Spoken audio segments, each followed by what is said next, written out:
There are certain patterns that people do who succeed and certain patterns that people do who are frustrated or overwhelmed. And I want to share with you what those patterns are, because this is not about just giving you some little time planner, because that's not going to change your life, nor will a piece of software. What will change your life is learning how to control and direct your own mind and emotions, and doing it in a way that really gives you what you want versus what maybe your environment may be demanding from you right now. I hope that sounds like a journey that's enticing to you, because if it is, I think that the skills you're going to get here will give you a lot more than what you expected when you signed up for this course. Now, by the way, you signed up for a program here called More Time, and yet you know there isn't any more. So why would you sign up for a course like that? Well, probably because inside of you, you know that there's more time for what matters for you if you restructured your life a little bit. You may not know how to do that, but a part of you knows that that's really possible, or you wouldn't even take in a program like this.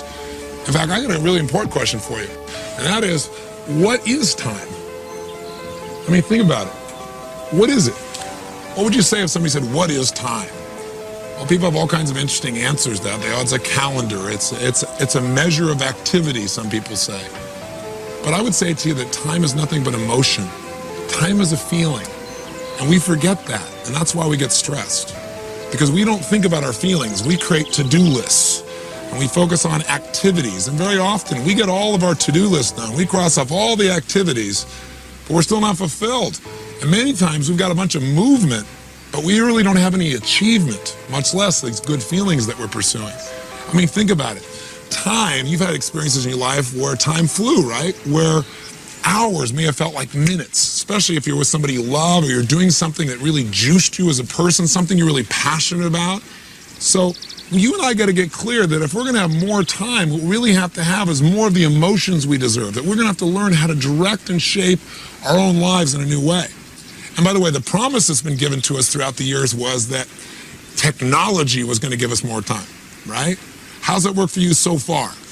I don't know about you, but I found that as my life became somewhat more successful, it actually became much more stressful. And with technology, instead of that freeing me, on some ways, and it's my own fault, that technology almost became the master of my life. I found myself limiting and living a life that felt limited by all these reactions I was having. And what I mean by that is work no longer was something I did at the office. Work was something that followed me on my belt with my beeper. It showed up in emails wherever I was in the world, and it showed up on my cellular telephone, and I was constantly reacting and then wondering why, gosh, I have all this activity and I have no time, and gosh, I'm not really feeling very happy even though I'm doing some good things. The reason is because there is one thing, and it's not technology, that'll change your life. And you know what's great about this one thing is it's one of the most powerful forces in your life. And the good news is this force, this power is something you've been using your whole life, and that is the power of focus.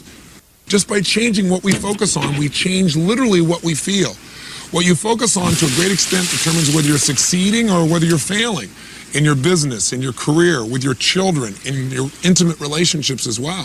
So focus really determines the quality of our lives. Whether or not you're fulfilled or whether or not you just feel stressed is really a matter of focus. And ultimately, your achievement level is clearly directed on where do you focus? Where do you put your energy, your emotion, your time? But the challenge is that most of us don't direct it consciously. In fact, a lot of us are incredibly stressed because we don't consciously direct our focus.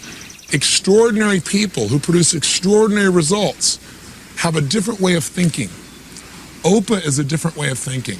It models what it is I've learned from being around several million people, some famous, some not so famous, but maybe more profound in what they've done for the world and for themselves. I think, wow, in business and in life, the way you focus your mind will determine your success or failure. Now here's the challenge. Most of us don't direct our focus because we're in reaction to environmental stimulus. What that means, in technical terms, made simple, is there's three things in our life that tends to grab our focus and make us react rather than really live our life on our own terms. What first gets your focus? Things that have the potential to give you pain. Things that you kind of worry about. Things that you are challenged by. Things that you think could be a real problem. That tends to get our focus, and we tend to call that worry. Worry is an achiever word for fear. We're fearful that something bad's going to happen, so we put a lot of attention into it. And sometimes it's at the expense of things that are much more important, like our family or our health. Sometimes we worry about things that will never happen. And I think that what happens for most of us is fear gets our focus. And it's natural. It's our survival instinct to avoid pain. But we've got to break out of it if we want an extraordinary quality of life and think differently. And I'm going to show you some ways that you can do that for yourself. The second thing that tends to get our focus is things that can give us pleasure, especially immediate pleasure. Why? Well, think about it. We're stressed a lot of the time. We want to get out of that stress, so we look for something to make ourselves feel good, because that'll happen real quick.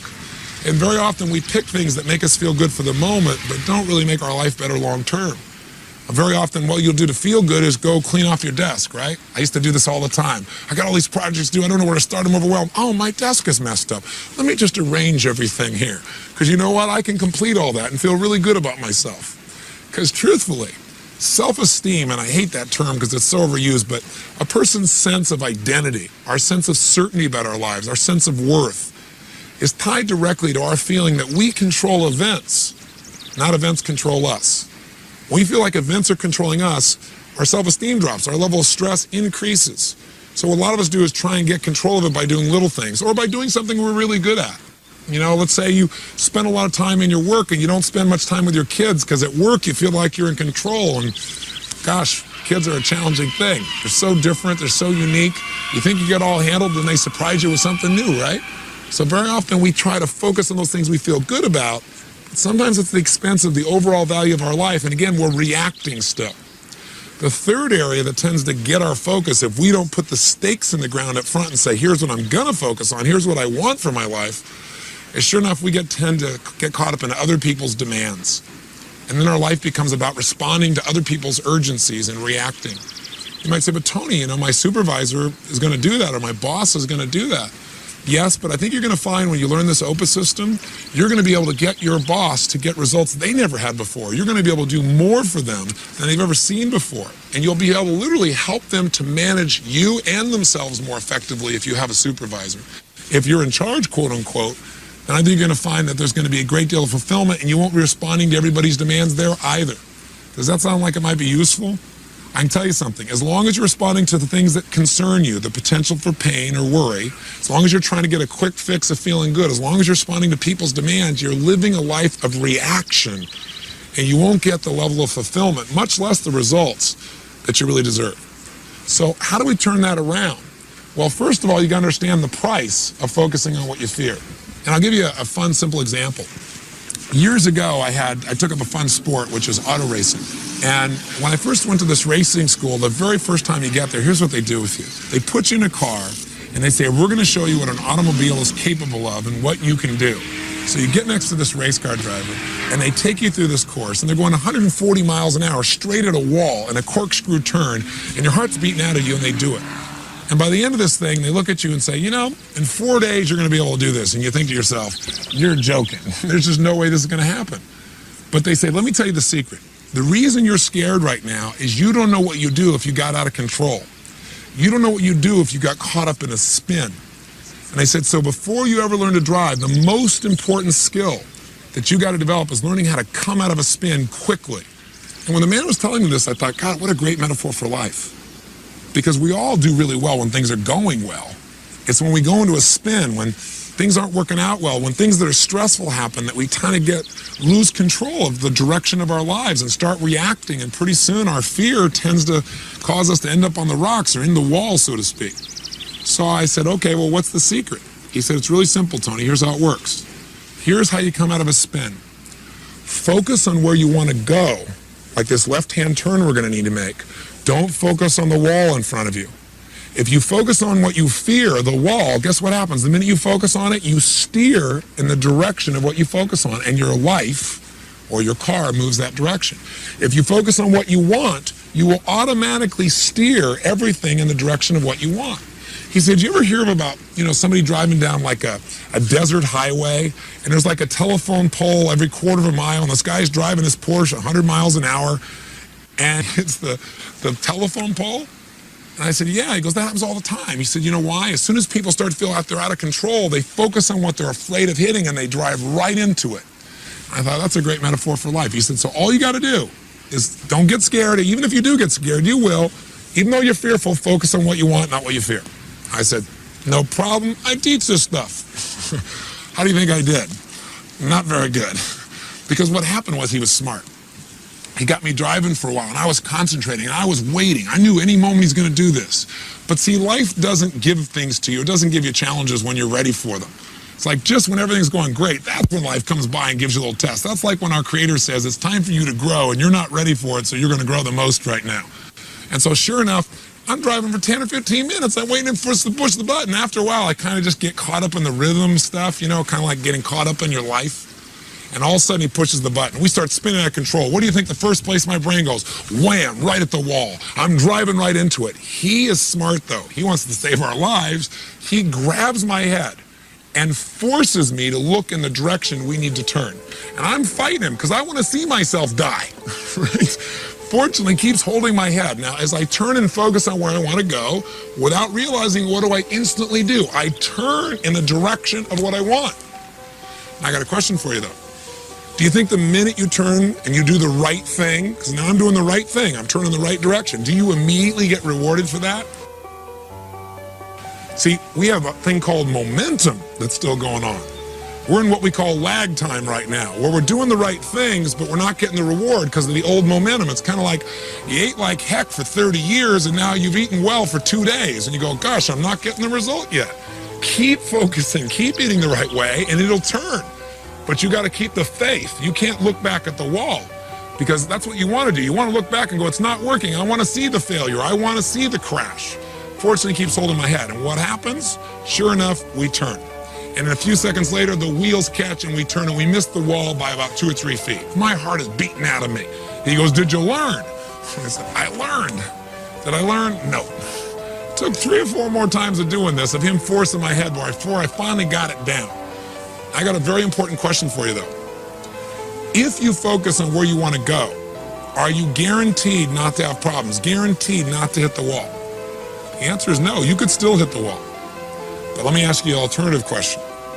If you focus on what you fear, if you focus on the problem, if you focus on the challenge ahead of you, and you drive yourself into that, are you going to crash? The answer is 100% yes.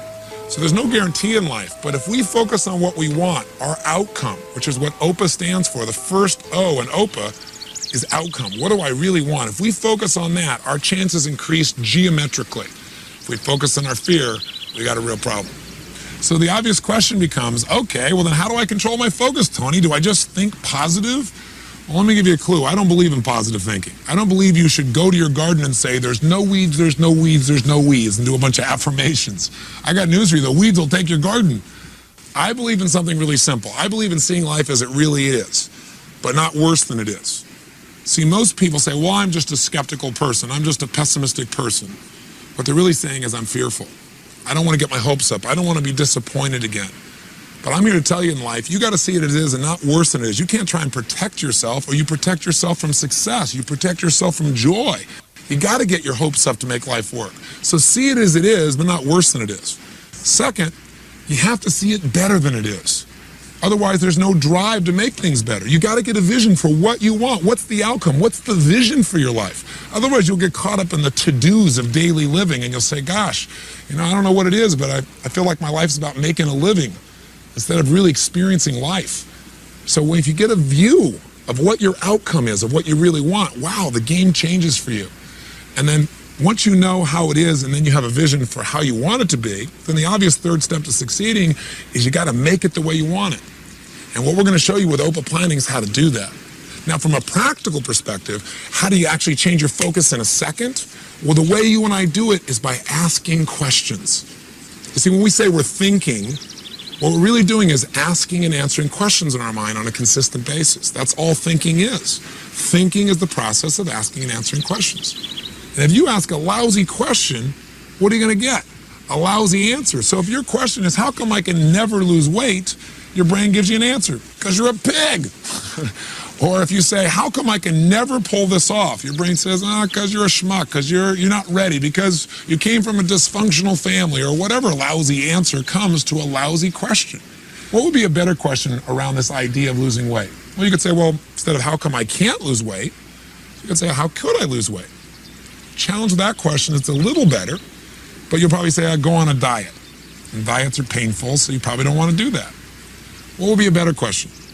How about, how could I lose weight and really enjoy the process? That's a different outcome, a different result than just losing weight. It's losing it and enjoying it. Now, if you ask, how can I lose weight and enjoy the process, your brain will give you a different answer because you're asking a better question. Now it might say, you know what? I've always wanted to learn to horseback ride or play polo or whatever it is you love to do. Maybe I'll go do that. Or I love to play basketball. What if I could play basketball and I'm not even thinking about losing weight and it'll happen automatically? If you want a better answer for your life, you got to ask better questions. If you want a better plan, then you better ask better questions. And by the way, this is true of some of the most riveting aspects of our life because all human beings' lives are driven by the questions they ask. Some people succeed in life and they ask the question, what's wrong with me? And they wonder why they feel depressed all the time. Or why can't I figure things out? We have to be very careful about the questions we ask ourselves. Does this make sense? I hope it does. Whether it's a Martin Luther King asking a question about his dream and how we can have equality, or whether it's a fun quote or a powerful quote, or whether it's a question of a leader like Robert Kennedy, but we know the famous quote said, some people see things that were done and they ask why. I look at things that were never done and ask why not. If you want to change your life, you got to change your questions. And if you want to change the experience of planning, you got to stop asking that silly question that everybody asks when they're going to plan something. I used to do this all the time. What is the question we all ask when we're going to plan something? What do I need to do?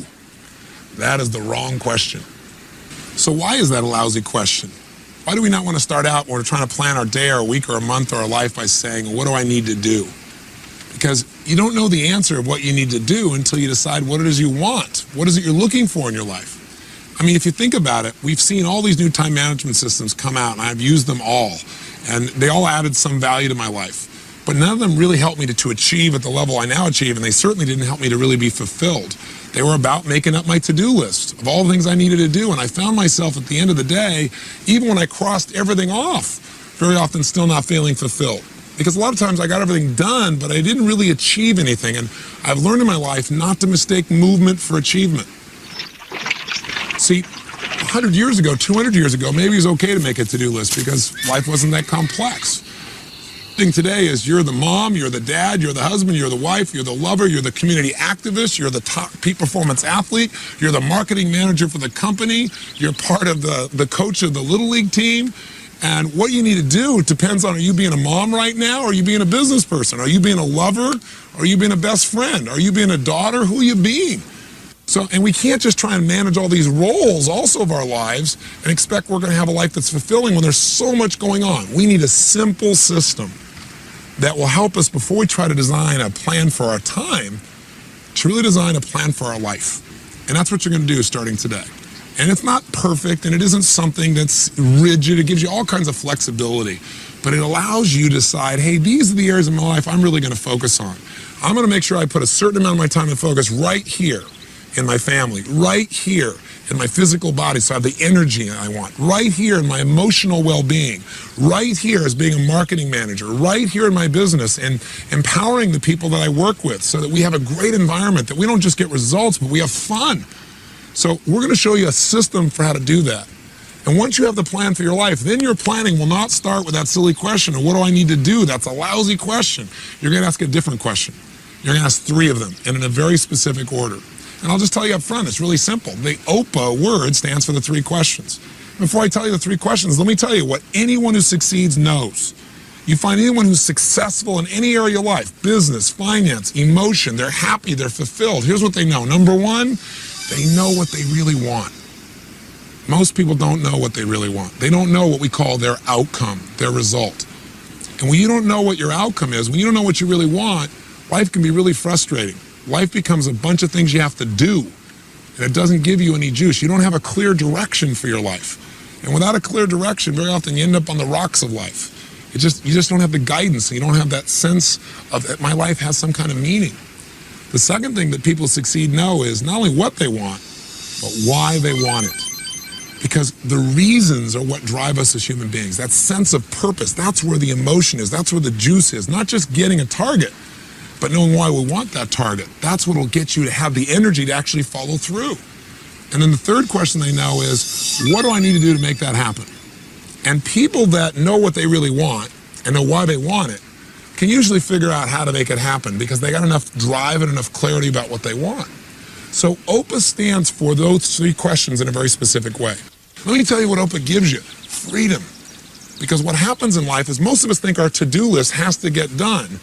Many times you don't have to do your whole to-do list. Most of us know that 20% of what you do gives you 80% of your results in life, doesn't it? And so what we're going to show you how to do is to have more flexibility, have a lot more choices, and get more results with more fulfillment by taking you through these three questions. And I want to point something out. OPA is not a time planner. Again, it isn't a book. If you open this book, you go, oh, it's got a calendar and it's got an A through Z, and so do all these other programs. Or here's a nice piece of software. That's not OPA. OPA is a simple system of thinking that will change your focus, which will immediately change how you feel. It'll change the direction you're heading. It'll turn you in a different direction, and it'll get you a different set of results. Not only is it a simple system of thinking that changes direction and results, but it'll also make you feel fulfilled. Because think of it, the only difference between work and play is your purpose. A lot of people, when they're playing, do things that are really actually hard work. But they don't call it hard work because they say it's fun, because they decided, I want to do this. This is a cool thing. This is competitive, or this is creative, or this is strong. And everyone I know who succeeds, their work has become play for them. They have really found a way to enjoy what they do because they found an empowering purpose. Activity without purpose is the drain to your life. It's a drain to fulfillment. It's a drain to achievement. So we're going to get these little simple questions, and we're going to show you how to use them in a practical way. This book will guide you to get greater results and greater fulfillment. That's the whole process of what OPA is really about. Part of what OPA is going to do is you're going to put the stakes in the ground and say, these are the most important things in my life, and I'm going to focus on them daily. And you're going to start noticing things that will bring you closer to what it is you really want. If you focus on a to-do list, guess what you get? More to-do lists, more lack of fulfillment, more things to have to do. I don't want your life to be about being a human doing. I want it to be about a human being where you experience what you really deserve and what you really want. This is a chance to really get fulfilled, to change the emotions. I mean, would you like to feel more joy on a daily basis, more passion, more excitement, a greater sense of confidence and certainty? That comes from knowing that you're in control of the events, not the events are in control of you. I want you to have a system that is your system, your life management system. That's what OPA really is. So I want to invite you to join me now. Come on this journey. Decide right now you're going to do whatever it takes to master this. Because I can tell you that in my own life, I feel so many great privileges. And I'm sure some of it must be luck. There's luck in anything. But a huge part of it, I can tell you honestly, has been focus. I focused on what I knew was most important in my life, and I've created what I want for my life, which may be different for you. But I want you to have what you want to have, not what the environment is demanding from you. Not what your next email is requesting, but what your heart and soul deserves and desires. So to do that, let's start with an OPA. To get started, you know the outcome. The outcome's really simple. Right now, you got to decide, am I committed to mastering a system for managing all my life, so my personal life and my professional life work together, so nothing has to suffer. And I believe it's not only possible, I'm committed to that result. The next question is why? Why are you going to become not just good at this, but outstanding? What's your reason? That's what I'm going to ask you to do right now. And I want to thank you for letting me dump so much on you in this short period of time here. I'm looking forward to hopefully meeting you someday soon, but for right now, let's get focused and let's get this life management system called OPA in your life now and begin the journey towards a life of incredible results and extraordinary fulfillment.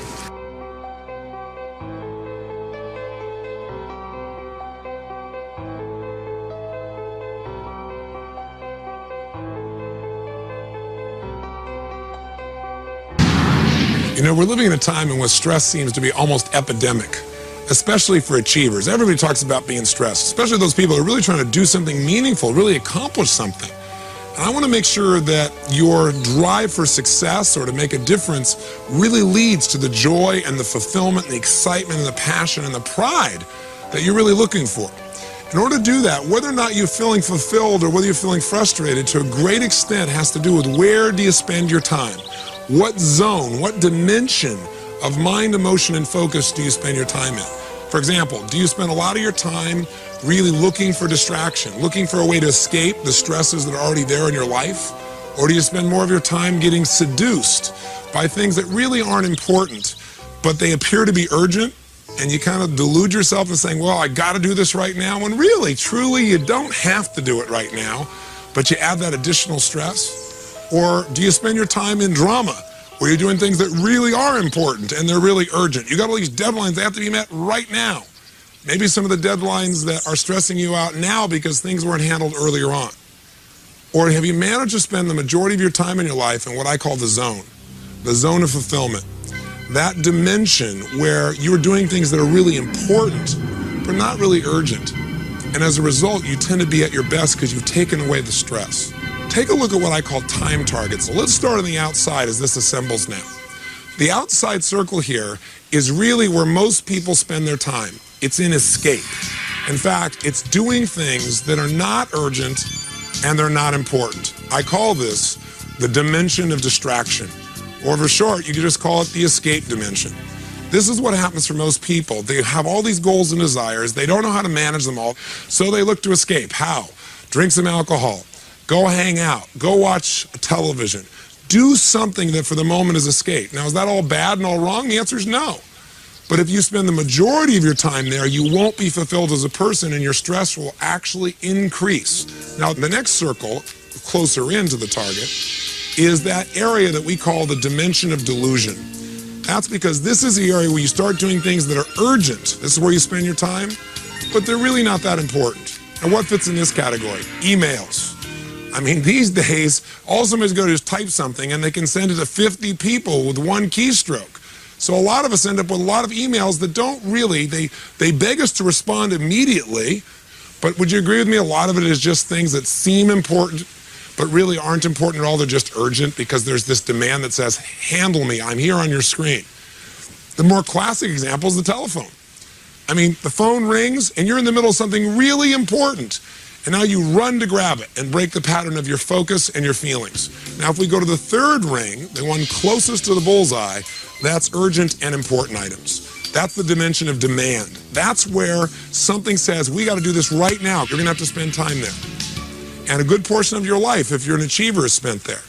But if you spend too much area, too much time, too much focus, too much emotion in the area called demand, in that dimension, you're going to be one stressed character.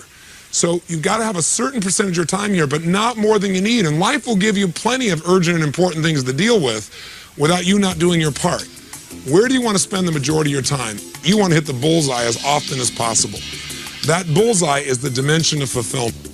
That's when you're doing things that are really important, but they're not urgent right now. Now, what fits in that category? Your health. Most people wait till they have a health problem to try and deal with it, and very often it's too late.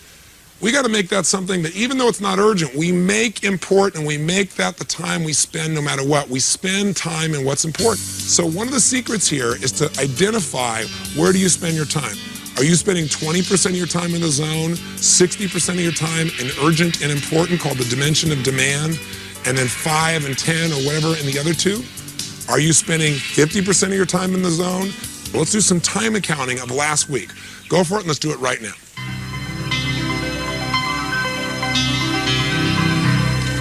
So what did you discover? Where are you spending your time? The optimum time, the goal, is to spend close to 50% of your time doing things that are important but not urgent, at least 40% of the time. If you're in that 10 or 20%, I know you're going to be stressed and you're not going to be as effective as you could possibly be. Does that make sense? People in my company will tell you, I believe that anything we really want to get done, if we're committed, there's a way to do it. There's some form of leverage. Someone else could speed it up for us. Someone else we could trade with. We could do something with. We could make it happen. Boy, if you could do that, your life would feel more fulfilled. Is it singing, a dance class, walking on the beach, time alone, time with a friend? I don't know what it is, but what is it for you? Maybe write those down. Guess what will bring you to the zone day after day after day? Oprah. When you ask that question, what's the most important outcome to me? It'll cause you to focus on what's most important to you, not just what's urgent. But what will bring you there is this life management system and this focus on outcomes. So have I sold you yet? You got to make sure you focus on spending as much time as possible doing what's important and not urgent. Get yourself into that 40, 50, 60 percentile there, and you're in for a great time with a lot less stress and an amazing amount of joy. Thank you. I'll bet I know where you want to spend the rest of your life. In the zone, right? Well, for me, this is the zone. What is it for you? Now let's go back to Tony in Fiji, and he's going to show you, just as he's showing me, how to create the life plan that will place you in the zone. Shall I proceed?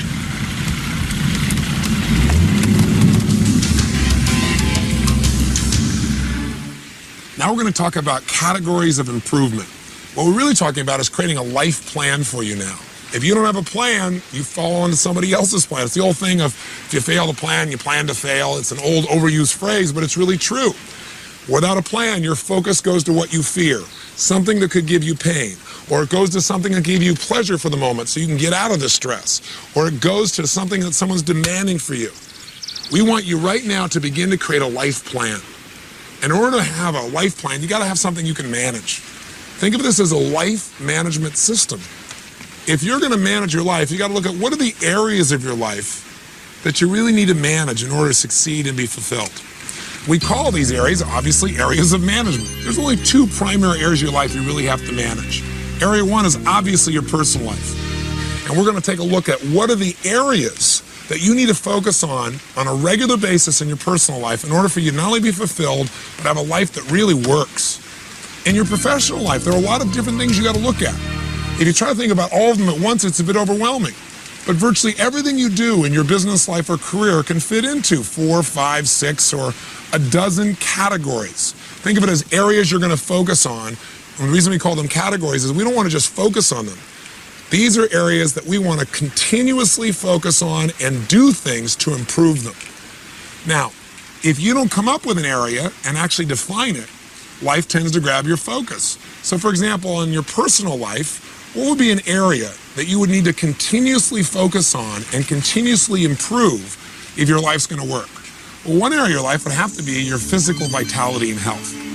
If you don't take care of that, if you don't focus on it, does it get better automatically? You and I both know the answer is no. You have to put focus in it, and you also have to measure it. The same thing's true of your finances. Finances don't get better by just hoping. Finances don't get better without focusing on it. If we don't focus on it, our finances tend to stay where they are or get worse. Same thing's true of friendships, relationships. Same thing's true with your family. Same thing is true of your spirituality. If you don't put a focus on what you believe spiritually and making sure you're measuring that you're really aligning yourself with your creator or whatever you believe, then you don't feel that same level of fulfillment in that area of your life. So we're going to put the stakes in the ground and say, you know what, I'm going to have a life plan that's going to require me to continuously measure my progress in each of these areas. And I'm going to set specific goals in each of these areas. And when I go to plan my day, instead of saying, what do I need to do? I'm going to say, what's most important for me to achieve? Because unless you come up with those categories, your focus will go to the urgencies of the moment, and you'll be pulled out of the zone, and you won't get the results or the fulfillment you deserve. Think of it this way. You cannot manage what you can't measure. So you got to stop and measure it and say, this is what it's going to be, and this is how I'm going to achieve it. In fact, and a good metaphor for it is this, the little wheel of life. It's just a simple thing. And let's have you watch us do it, and then do it for yourself. Like, for example, in this person's case, we'd say, where is this person in these 6 areas? Their physical body, where are they compared to where they want to be? If the dot in the middle here is 0 and the edge of the wheel is 100% of where they want to be, where are you? Are you 100%? Are you a 10 physically? Or are you a 5 or a 3 or a 7? As I say, this person says, well, I'm about 70% of what I'd like to be ideally. Okay, well, let's figure out about 70% of the distance and draw a mark right now, just like we've done. Let's look at emotional life for a second. Where are you emotionally compared to where you want to be? Emotion means how much joy, how much passion, how much excitement. It's probably about 30% of where I want it to be. Well, then draw a line of it's approximately 30% like we're doing here. And let's look at the next area. Let's say your financial life. Where is it compared to where you want it to be? Well, I have very big goals. I'm about 10% of where I want to be there. Someone else may say, no, I'm 90% of where I want to be. Okay, well, mark that. Let's look at your family life. What's that like? You go, no, that's really good. I'm really happy with that. That's about 80%. Where's your spiritual life? I'd say if I was honest with myself, that's about a 50% of where I really think it needs to be. And lastly, you say, what about your career? And you say, well, my career's doing pretty good. I give that 90%. Connect each one of these sections so they become a continuous outline forming a shape. All right, now look at the shape we've got here. If this was the tire on the car called your life, how would your car drive? Well, for most people, it would be a rough ride. The categories of improvement, having these areas you're not just going to focus on continuously, but you're going to constantly improve, have specific goals for and plans for it, and that your life revolves around, will not only take you out of overwhelm, but it'll give you the power of balance. Because for most people, they think of balance as a passive thing. Balance gives you this well-roundedness that allows that tire to go stronger and faster and produce greater and greater results while being more and more fulfilled. So we have two areas of management. What are they? They're, of course, our personal life and then our professional life. Let's just take one of them. Let's take your personal life. And let's come up with what are the areas of your personal life you're going to continuously focus on and improve. Do you get the idea? Okay, you don't have to do this perfectly, and you can change this. It'll only take you 2 or 3 minutes. Go ahead and do this right now.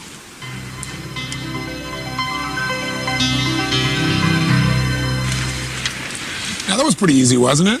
I mean, it doesn't have to be perfect, but you'll tend to notice that most people in their personal life have very similar categories because there aren't that many areas of our life that we really need to focus on for our life to be fulfilled and to be successful and for it to be balanced.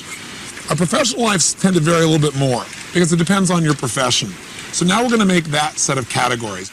You know, making sure I constantly improve my skills as a manager or as a salesperson or a marketer or as an accountant or as a lawyer or as a doctor. This is an area I got to constantly improve to be happy, to be fulfilled, to be successful. That's an area I got to constantly focus on. I can't just improve it once in a while. I've got to think about it and measure my improvement so I continue to have a competitive advantage and so that I feel good about my life. We want to keep that tire of your life round and strong so like a snowball, it not only moves smoothly and rapidly, but it gets bigger and bigger. So let's decide what you're going to focus on in your professional life, what you're going to constantly improve, so this part of your life is as fulfilling as your personal life as well. So let's get started. Why don't you go ahead and start right now.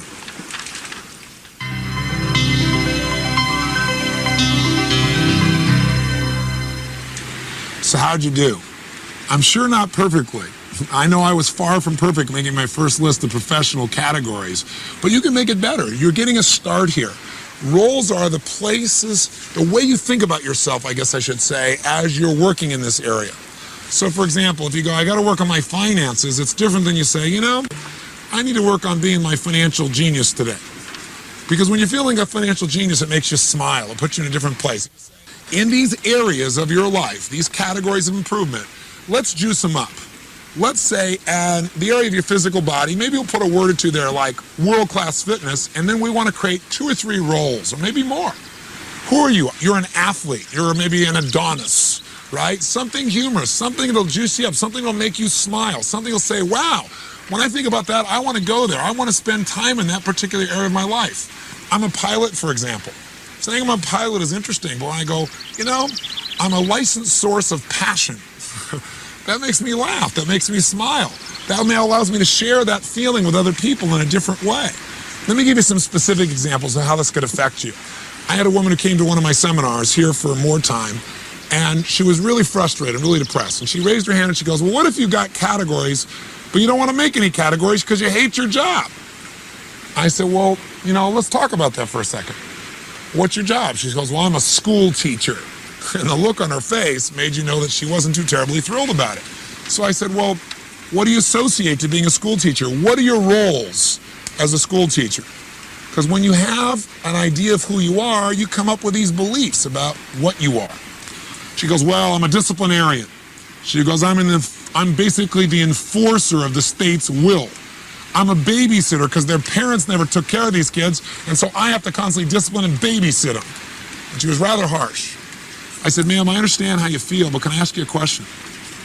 Why did you originally become a school teacher? You obviously wanted to be that at one time. She goes, well, I don't know. I thought I could make a difference. I said, what did you really want to be? What did being a school teacher mean to you back then? What was the role of that? And she said, I guess I wanted to be a developer of the human spirit. And you watched her whole face just all of a sudden change. I said, then why don't you just do that? Why don't you be a developer of the human spirit? And she said, well, I said, if you were a developer of the human spirit versus a teacher, what would the rules of the game be? Who would you be? What would you do? She goes, well, if I was a developer of the human spirit, I'd have to love every child in my class. And her whole face changed. She started to smile. I said, if you were a developer of the human spirit, what else would you have to do? She goes, well, I'd have to make learning fun.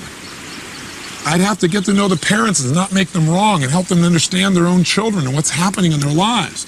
And she went on and on and on. And I said, so how do you feel about your job? She goes, I got a career.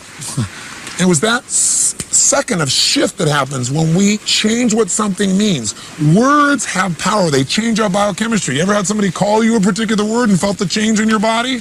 Words have power, the right words. They change what things mean to us. I'll give you one other quick example. Woman comes to one of our seminars, very frustrated, stressed out, hates her job. What does she do? I'm a stockbroker on Wall Street. Well, what do you do as a stockbroker? Well, you got to go cold call a bunch of people and trying to give your money. And then you got to follow up all the time. And I just hate it. I said, okay, well, you can change the job. But before you do, you know what the problem with changing jobs is? You take you with you. You always think it's the company's the problem, and you go to a new job, it feels okay for a while, but pretty soon you're back to the same problems. I said, what we got to do is change your mentality, your psychology. I said, did you ever enjoy this? She goes, well, in the beginning, I was kind of excited about it. I said, well, let me ask you a question. What are you really being? What would be a role, a way of describing what you do that would make you grin from ear to ear? What do you really want to be? She goes, well, I want to be a mover and shaker. And I said, well, you're on Wall Street. You work for one of the biggest firms in the world. You're doing quite well. I said, maybe that's what you are. And all of a sudden she smiled and she goes, damn right I am. I said, what else are you? When you're making cold calls, forget that. Who do you want to be when you communicate with people on the phone? And she said, a treasure hunter. She said, I want to search for treasure. I want to help people. I want to get them to give me some money and go use it to find treasure for them and help them expand their treasure. And her entire psychology changed. So what I want you right now is I want you to take each of these categories you have, both in your personal life and professional life, and I want you to juice them up. Maybe make the name of the area a little bit more juicy, but most importantly, come up with 2 or 3 roles that make it fun to be there. Little things make a big difference. Let me tell you what Oprah's going to do for you. Well, most of the stuff you know, but maybe you have your own words for it, or maybe at times you do this and other times you don't. All I'm doing is giving you a set of words, a system that you probably already do at times, but by knowing what it is, you can do it consistently and not hope some of the time you feel good and sometimes you don't. If you're heading in this direction right here and we make a little 10-degree shift with Oprah, that seems like nothing. But we take that out a week from now, a month from now, 6 months from now, you're in a totally different destination in your life. Radically different difference. And language and identity are a big part of that.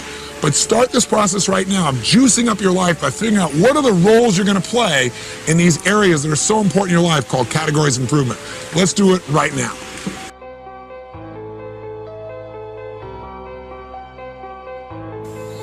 So we've got to ask those questions. So now the big question is, how do we turn this into a system? Well, a big part of the system of being able to manage something, besides knowing the outcome, knowing why, and the action item, is creating a visual chunking system. Now, what the heck does that mean, a visual chunking system? Well, let me give you an example. When we are given tons of information really quickly, and we get this little bit of information, this and this and this and this and this and this and this and this, pretty soon a human being gets overwhelmed. But if we find a way to connect various things through a period of time, we can find a shape, and pretty soon all of these items might become 3 things. I'm going to get the idea of what I mean by this. So instead of all these individual items make you crazy, chunking is grouping together individual items, resources, ideas, or thoughts, so that by grouping them together, they become more useful. And part of what makes them more useful is by collecting them together, you're able to focus on them and not become overwhelmed. How many follow that thought? Say aye.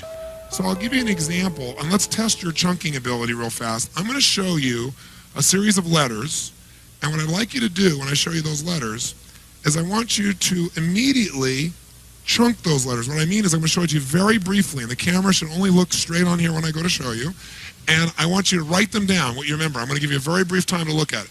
Okay, you look it up on the screen will probably be the easiest way. Here we go. Okay, write it down.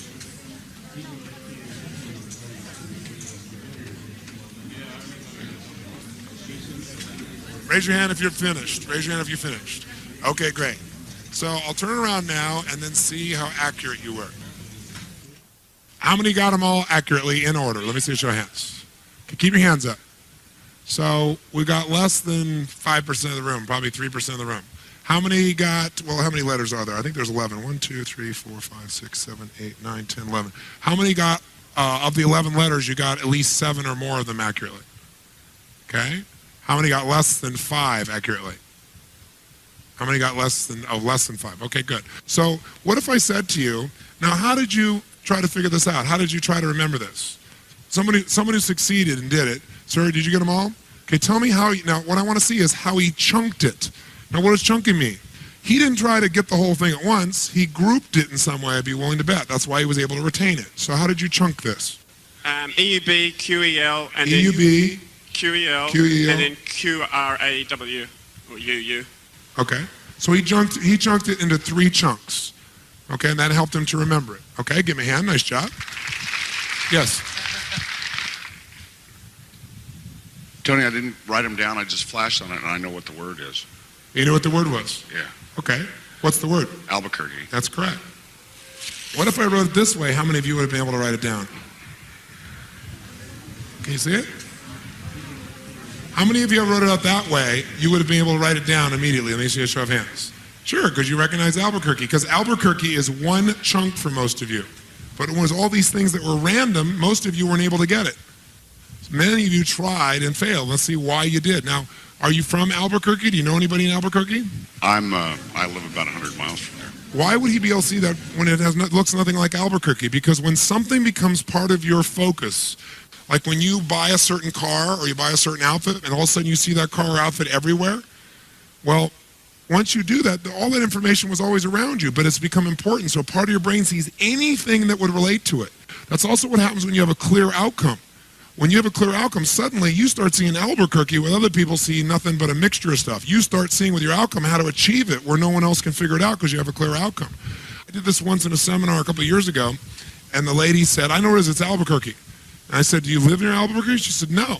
Ever lived there? She said, no. I said, you have a lover in Albuquerque, don't you? And she went, no, I don't. And everybody saw her face. She was in the corner. She started laughing. She goes, well, I do have a lover. How do you know I have a lover? Because I know the person either had a proximity or something. They had an emotional association to unscramble something with no help. In a matter of, I gave it to you for 5 seconds. When you become emotionally associated to something or you have clarity of something being important, your brain figures the whole thing out. That's what the value of outcomes are. Is that pretty powerful? Now, how many could have gotten it here? Come on, how many could have got Albuquerque here? If I did it this way, you could have written down the letters, say I, because it would be chunked differently. So who else got it, though, this way? That's more than one. Yes, how did you chunk it? I made it Yubkel Crow. E-U-B. Yubkel Crow. Kel. Crow. Crab. So she chunked it how many times? 3 times, and she chunked it auditorily instead of visually. How many see that? By the way, do you see a pattern? Both these people that succeeded chunked it 3 times. Somebody else. I sort of started off by just doing what this dude back there did, which was just sort of like one at a time. I sort of put EU, BQ, EL, and then just the growl sort of seemed to work, so I probably just threw that down. So you still chunked 2, and then you went to the last one. 3 twos, and then... So she still did. Chunking in 3s is the most common. For most people, someone shared this with me the other day, chunking, they chunk like this. 1, 2, 3, many. When you get beyond 3 for most people, it's many. So 3 is usually, and if you try to chunk it as 1, unless you had the reference for Albuquerque, you are in bad shape. Who did not get it? Who did terribly, honestly? Because you did terribly, there's nothing wrong with you, it's just that your strategy for chunking was not effective. So sir, how did you try to chunk it? I tried to chunk it EUB, QEL, except... All this is 1? No, I tried to do it in 3, but in my language rules, U always follows Q. And so I got all confused about halfway through it. So. Okay, so what happened is he tried to chunk it with 3, but he let his belief systems, he calls his rules, determine that this couldn't be. And that fried his brain. So what you have to understand is if you're going to get a job done, if you're going to take a dream and turn it to reality, you're going to have to chunk it into a bite size, not so small you're overwhelmed and can't remember it, and not so big that you're overwhelmed. And so what OPA is a visual chunking system. I'll give you one more. Let's see what you've learned. I'll give you one more example real quick here.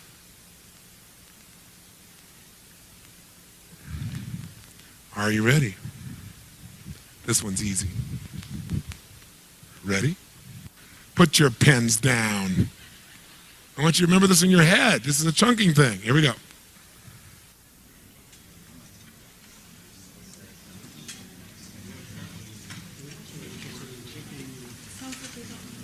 How many got it? Let me see your hands. Okay, how many did not get it? Okay, those who got it, raise your hand and tell me how you chunked it.